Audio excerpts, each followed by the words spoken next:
एक गांव में एक विधवा अंधी औरत रहती थी। उसका एक बेटा था जिसके पालन पोषण की सारी जिम्मेदारी अंधी औरत के कंधों पर थी।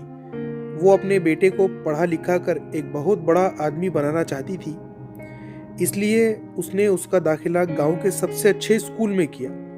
वो दिन रात मेहनत करती ताकि बेटे की स्कूल की फीस दे सके। लड़के के स्कूल के बच्चे उसके माँ के बारे में जानते थे। वो सब उसे अंधी का बेटा कहकर चिढ़ाते थे। लड़का इससे बहुत परेशान था। उसे अपनी माँ पर शर्म आने लगी थी। वो उसके साथ कहीं भी आने जाने से कतराने लगा था। जब लड़का बड़ा हुआ तो उसकी शहर में अच्छी नौकरी लग गई। उसने अपने माँ से वादा किया कि शहर में मकान देखकर वो उसे लेने आएगा, लेकिन वो शहर गया तो फिर लौटकर वापस नहीं आया। उसकी अंधी माँ उसका इंतजार करती रह गई। कई महीने बीत गए, लड़के की कोई खबर नहीं आई। माँ से रहा ना गया और वो बेटे से मिलने शहर पहुंच गई। पूछते पूछते वो बेटे के ऑफिस पहुंची।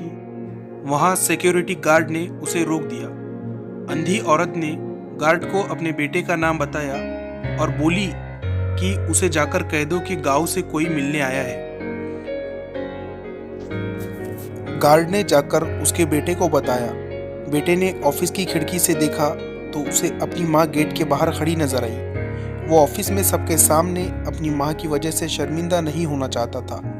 उसने कहला दिया कि वो ऑफिस में नहीं है। अंधी औरत वहां से चली गई। शाम को वो लड़का ऑफिस से घर जाने के लिए निकला। रास्ते में एक जगह काफी भीड़ जमा थी। वो अपनी गाड़ी रोककर भीड़ के पास पहुंचा और बीच सड़क में अपनी माँ को मरा पाया।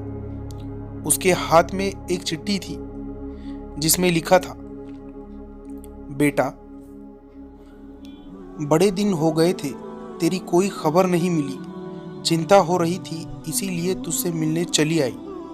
तू तो बड़ा आदमी बन गया है, तुझसे मिलना अब शायद मुझ गरीब की किस्मत में नहीं, लेकिन मैं बहुत खुश हूँ तेरे लिए। तूने अपना ही नहीं मेरा सपना भी पूरा किया। मलाल है कि तेरी तरक्की देख ना सकी।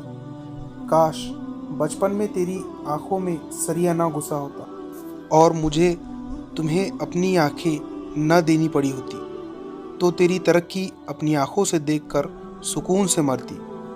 तेरी अंधी माँ। ये पढ़कर लड़का फूट फूट कर रोने लगा। जिस अंधी माँ पर उसे शर्म आती थी, उसने उसके लिए बड़ा बलिदान किया था।